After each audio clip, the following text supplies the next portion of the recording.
Hi friends, welcome to my channel MM bakes and blogs. ఈరోజు మనము white forest pastry దాని మీద ఈ విధమైన బ్యూటిఫుల్ డిజైన్ ఏ విధంగా తయారు చేసుకోవచ్చు అన్నది చూద్దాం. ఇంకా ఆలస్యం చేయకుండా రెసిపీలోకి వెళ్ళిపోదాం. ఫస్ట్ మీరు వెనిలా స్పాంజ్ రెసిపీ నేను నేర్పించాను కదా, ఆ కేక్ అన్నది ఈ విధంగా తయారు చేసుకొని పక్కన పెట్టుకోండి. ఇక్కడ నేను స్పాంజ్ ఏ విధంగా రెడీ చేయాలన్నది చూపిస్తే వీడియో లెంత్ అన్నది ఇంకా పెరిగిపోతూ ఉంటుంది. అందుకోసమే నేను ఆ లింక్ అన్నది కింద డిస్క్రిప్షన్లో ఇస్తాను. కొత్తగా ఎవరైనా చూడకపోతే ఆ వీడియో చూసి పర్ఫెక్ట్గా స్పాంజ్ అనేది రెడీ చేసుకోండి. నేను వెనిలా స్పాంజ్ అనేది తయారు చేసుకున్నాను. వైట్ ఫారెస్ట్ పేస్ట్రీ అనగానే మీరు చాక్లెట్ బేస్ అయితే చేయకూడదు, ఇలా వెనిలా ఫ్లేవర్ ఉన్న బేసే తయారు చేసుకోవాలి. ఇప్పుడు వైట్ చాక్లెట్ని తీసుకొని మీరు ఈ విధంగా క్యారెట్ తురుముకొని స్క్రాపర్ ఉంటుంది కదా, దాంతో తురిమేసుకోండి. ఎంత పర్ఫెక్ట్గా మీకు ఈ విధమైన షేవింగ్స్ అన్నవి వచ్చేస్తాయి. ఇప్పుడు ఒక లేయర్ స్పాంజ్ అన్నది ఇలా కేక్ బేస్ మీద పెట్టుకోండి. దాన్ని ఈ విధంగా సోక్ చేసుకోండి. వాటర్ తర్వాత షుగర్ పౌడర్ని కలిపిన నీళ్ళు అన్నమాట ఇవి. వాటిని చక్కగా స్పాంజ్ని బాగా తడిచినట్టుగా మీరు సోక్ చేసుకోవాలి. ఈ తర్వాత క్రీమ్ని నేను ఆల్రెడీ బీట్ చేసి పెట్టుకున్నాను, దాన్ని ఈ విధంగా వేసుకుంటున్నాను. వేసుకొని బాగా స్ప్రెడ్ చేసుకోండి. క్రీమ్ని పర్ఫెక్ట్గా ఎలా బీట్ చేసుకోవచ్చు అన్నది కూడా నేను వీడియో చేశాను, కింద డిస్క్రిప్షన్లో ఇస్తాను చూడండి. మా దగ్గర క్రీమ్ లేదు అనుకుంటే పౌడర్తో ఎలా క్రీమ్ చేసుకోవచ్చు అన్నది కూడా నేను వీడియో చేశాను. ఇప్పుడు మధ్యలో ఈ విధంగా మనం స్క్రాప్ చేసుకొని పెట్టుకున్నాం కదా చాక్లెట్ షేవింగ్స్ని, వాటిని మధ్యలో వేసేసి పైన నేను మరలా వేరొక లేయర్ ఉన్న కేక్ స్పాంజ్ అనేది పెట్టేస్తున్నాను. చూస్తారా ఎంత సాఫ్ట్గా ఉందో స్పాంజ్ అన్నది. అంత పర్ఫెక్ట్ రెసిపీ అనేది నేను ఆల్రెడీ మీ అందరికీ నేర్పించాను. ఎగ్జాక్ట్గా మీరు తీసుకోండి. చాలామంది అడుగుతున్నారు మీరు కప్పు మెజర్మెంట్స్ కాకుండా గ్రామ్స్లో ఇవ్వండి అని. చాలామంది దగ్గర ఒక 10 మంది ఎగ్జాంపుల్ తీసుకుందాం. అందులో 9 మంది దగ్గర కప్పులే ఉన్నాయి, వాళ్ళ దగ్గర వెయిట్ స్కేల్స్ అయితే లేవు. అందుకే నేను ఆ పర్సంటేజ్ అన్నది నేను మైండ్లో పెట్టుకొని కప్ మెజర్మెంట్స్లో నేను మెజరింగ్స్ అనేవి ఇస్తూ ఉంటాను. నెక్స్ట్ నుంచి నేను గ్రామ్స్లో కూడా వీలైతే ఇస్తానులేండి. నేను కప్స్లో తీసుకున్నప్పుడు ఎగ్జాక్ట్గా ఎలా తీసుకున్నానో మీరు అలా తీసుకుంటే మీ కేక్స్ అన్నీ పర్ఫెక్ట్గా వస్తాయి. ఈ విషయం ఎవరికి చెప్తున్నానంటే చాలామంది అడుగుతూ ఉంటారు కదా, మాకు కప్స్లోని ఇవ్వండి గ్రామ్స్లోని ఇవ్వండి అని చెప్పి వాళ్ళకి ఇన్ఫామ్ చేస్తున్నాను అంతే. ఈ విధంగా నేను సెకండ్ లేయర్ కూడా సేమ్ ప్రాసెస్ చేసేసాను. దాని మధ్యలో కూడా చాక్లెట్ను పెట్టేసుకొని ఇప్పుడు థర్డ్ లేయర్ ఉంటుంది కదా, దానిని కూడా పెట్టేసుకొని కేక్ని ఫినిష్ చేసేస్తున్నాను. అంటే ఈ విధంగా క్లోజ్ చేసేసి దాని మీద కూడా సోక్ చేసేసి క్రీమ్ని అప్లై చేసేస్తున్నాను.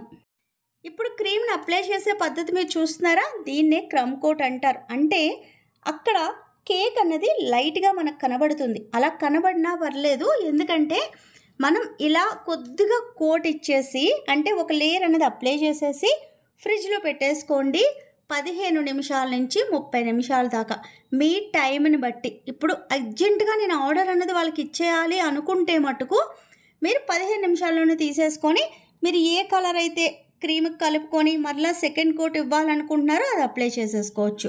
లేదు మాకు టైం ఉంది అంటే మీరు ఫ్రిడ్జ్లో పెట్టుకోండి, మీ పని అయిపోయిన తర్వాత తీసి చక్కగా మీరు ఏ కలర్ అయితే ఆ కలర్ అప్లై చేసుకోండి. ఇందులో చాలామందికి డౌట్స్ ఉన్నాయి. ఏంటంటే మేము కేక్ని ఫ్రిడ్జ్లో పెట్టిన తర్వాత కేక్ అనేది బ్రేక్ అవుతుంది, తర్వాత డ్రైగా అవుతుంది, ఇలా చాలా చెప్తున్నారు. మీకు అలాంటి ప్రాబ్లమ్స్ ఎందుకు వస్తాయో తెలుసా, కేక్ అన్నది బాగా సోక్ చేయకపోయినా, మీరు పర్ఫెక్ట్గా స్పాంజ్ అన్నది చేయకపోయినా, తర్వాత మీ ఫ్రిడ్జ్ అన్నది ఓవర్గా కూల్గా ఉన్నా. కొంతమంది ఫ్రిడ్జ్లో పెట్టమంటే డీ ఫ్రిడ్జ్లో పెడుతున్నారు కేక్స్ని. డీ ఫ్రిడ్జ్లో ఏముండాలి, డీ ఫ్రిడ్జ్లో ఎప్పుడైనా ఫ్రీజ్ చేసే ఐటమ్స్ ఉండాలి, అంటే క్రీము అలాంటివి ఉండాలి. కేక్ ఎందుకు పెడతాం, కేక్ అనేది ఎప్పుడూ డీ ఫ్రిడ్జ్లో పెట్టకూడదు. ఎందుకు అంటే మొత్తం కేక్ లోపలున్న సాఫ్ట్నెస్ని లోపలున్న వాటర్ని మొత్తం అంతా అది స్క్వీజ్ చేసుకొని తీసేసుకుంటుంది అనమాట. ఇప్పుడు మిట్ట మధ్యాహ్నం 1 గంటకి వెళ్ళి రోడ్డు మీద నించుంటే సన్ ఎలా తీసేసుకుంటుంది మన ఒంట్లో ఉన్న మొత్తం శక్తిని, అలా లాగేస్తుంది అనమాట కేకులో ఉన్న మొత్తం సాఫ్ట్నెస్ని. అందుకే కేక్స్ని ఎప్పుడూ ఫ్రీజర్లో పెట్టొద్దు, ఫ్రిడ్జ్లో పెట్టుకోండి, ఓకేనా. ఇక్కడ మీరు చూస్తే నేను గ్రీన్ కలర్ అన్నది ఏ విధంగా కలుపుకున్నాను అన్నది చూపించాను. నార్మల్గా ఉన్న కలరే, అది డైరెక్ట్గా దొరికే గ్రీన్ కలర్ని నేను వేసి ఈ విధంగా కలుపుకున్నాను.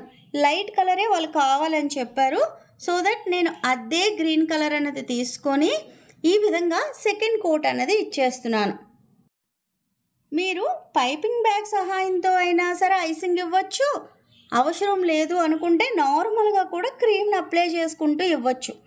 కొంతమంది కొన్ని పద్ధతుల్లో ఫాలో అవుతారు, మీకు ఏది బాగుందో అది చేయండి. పైపింగ్ బ్యాగ్స్లో అనుకోండి చాలా పైపింగ్ బ్యాగ్స్ అయితే అవుతూ ఉంటాయి, అది మాకు వద్దు అనుకుంటే మీరు డైరెక్ట్గానే అప్లై చేసుకుంటూ ఉండొచ్చు.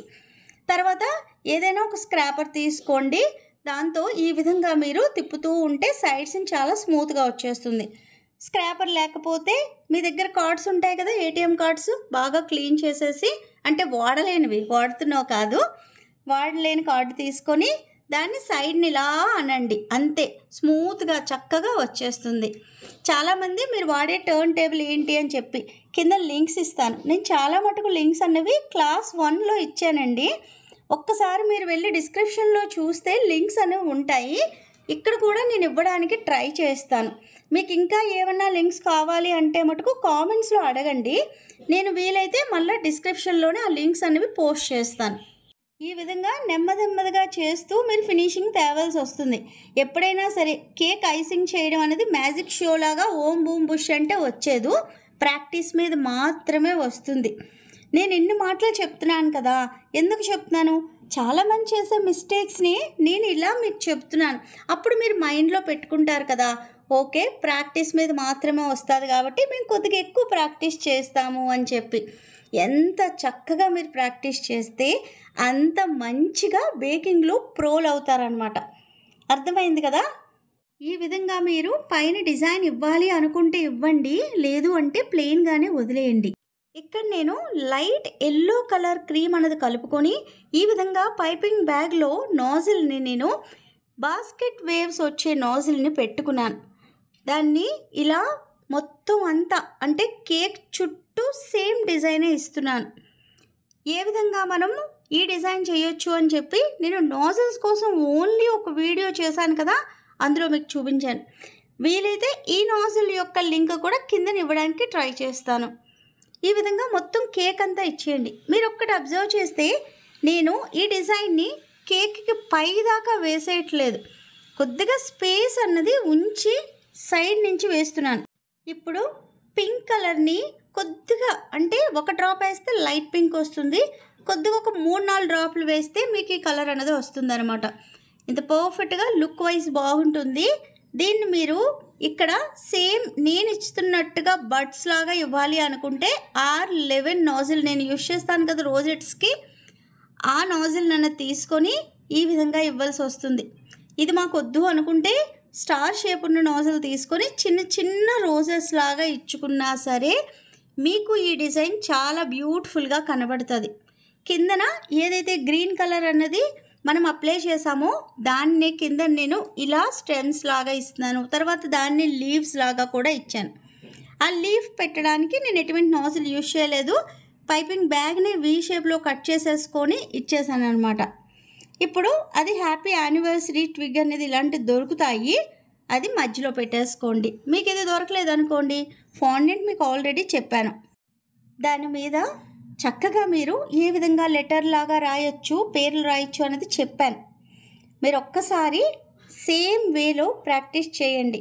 మీ కేక్స్ మీద ఇటువంటి టాపర్స్ కొనకపోయినా మీరు చక్కగా మీ చేతితో రాసిన లెటర్సే పెట్టవచ్చు అనమాట. ఇక్కడ మీకు చూపిస్తున్నానా ఆ ఫ్లవర్స్ అవి కూడా మనం ఫాండెంట్తో చేసినవే, నిన్న మనం చేసాం కదా. ఎవరైనా ఆ వీడియో చూడకపోతే కింద డిస్క్రిప్షన్లో ఇస్తానండి, ఒక్కసారి చూడండి. ఇంట్లోనే ఎంతో పర్ఫెక్ట్ అయిన ఫాండెంట్ ఏ విధంగా తయారు చేయొచ్చు అనేది చెప్పాను.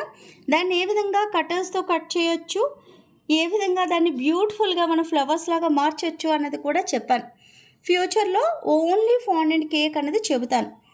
మీరిప్పుడు నెక్స్ట్ నన్ను బ్రెడ్ రెసిపీ అనేది అడిగారు కదా, ఆ రెసిపీ అనేది నేను నెక్స్ట్ వీడియోలో పోస్ట్ చేస్తాను. నార్మల్గా మనం చేసే పేస్ట్రీని ఇంకొద్దిగా బ్యూటిఫుల్గా మార్చి ఈ విధంగా డిజైనర్ కేక్స్ లాగా కానీ చేస్తే మటుకు కేక్స్ ప్రైజెస్ కూడా ఆటోమేటిక్గా పెరుగుతాయి. అదే ఫాండెంట్ వర్క్ కొద్దిగా ఎక్కువగా ఉంటే వాటికి కూడా పెరుగుతాయి. ఏ విధంగా మన కేక్ ప్రైజెస్ చేసుకోవాలి, ఏ విధంగా మనం సేల్ చేసుకోవాలి, ఈ సేల్స్ని ఇంకా ఎక్కువగా ఇంప్రూవ్మెంట్ ఎలా చేసుకోవాలి అని చాలామంది అడుగుతున్నారు. వీటన్నిటికీ కలిపి ఒక వీడియో అనేది చేస్తాను. మీకు ఎంతో కొంత యూస్ఫుల్ అవుతుందని నేను అనుకుంటున్నాను అనమాట. ఇక్కడ మీరు చూస్తున్నారా, ఆ కేక్ నేను ఈ విధమైన బాక్స్లో పెట్టాను. మీరు ఈ బాక్సే పెట్టాలని అయితే లేనే లేదు. ఎందుకు అంటే నార్మల్ బాక్స్లో కూడా పెట్టచ్చు. మీరు ఇచ్చే కస్టమర్ అంటే మీరు ఎవరికైతే ఇస్తున్నారో వాళ్ళు ఒకవేళ మీకు ఎక్కువ ఛార్జ్ చేస్తున్నప్పుడు మీరు ఇటువంటి డిజైనర్ బాక్సెస్ అయితే ఇవ్వండి. లేదు నార్మల్ ప్రైస్కి మనం సేల్ చేస్తున్నామంటే మీరు ఈ బాక్సెస్కి ఇంకా ఇతరితర హంగామాలకి ఎక్కువ మనీ అన్నది వేస్ట్ చేయకండి. మీరు నార్మల్ బాక్స్లో పెట్టినా ఇటువంటి డిజైనర్ బాక్స్లో పెట్టినా ఆ బాక్స్ అనేది వెళ్ళి డస్ట్బిన్లోనే వెళ్తుంది. ఓకేనా? కేక్ లుక్ వైజ్ అయితే మటుకు చూడడానికి వావ్ అని అనిపిస్తుంది, కానీ బాక్స్ అయితే తినరు కదా. ఇదంతా మీరు కష్టం అంతా ఎక్కడ పెట్టాలి? కేక్ మీద పెట్టండి. మీ కేక్ అందంగా ఉంటే ఆటోమేటిక్గా మీ సేల్స్ అన్నవి పెరుగుతూనే ఉంటాయి. ఇక్కడైతే నేను ఒక చిన్న టిప్ అయితే చెప్పేశాను. మీకు నా కేక్ చూసిన తర్వాత ఎలా అనిపించింది కామెంట్ చేసి చెప్పండి. ఈ కేక్ ప్రైస్ మీరు ఎంత తీసుకున్నారని మీరు నెక్స్ట్ క్వశ్చన్ అడుగుతారు. ప్రైస్ డీటెయిల్స్ అవి నేను చాలా వివరంగా తొందరలో ఒక వీడియో చేస్తాను. అప్పటిదాకా ప్లీజ్ వెయిట్ చేయండి. మీకు కానీ మన వీడియో నచ్చితే మటుకు ఛానల్ని సబ్స్క్రైబ్ చేసుకోండి. ప్రేమతో మీ శ్యామల.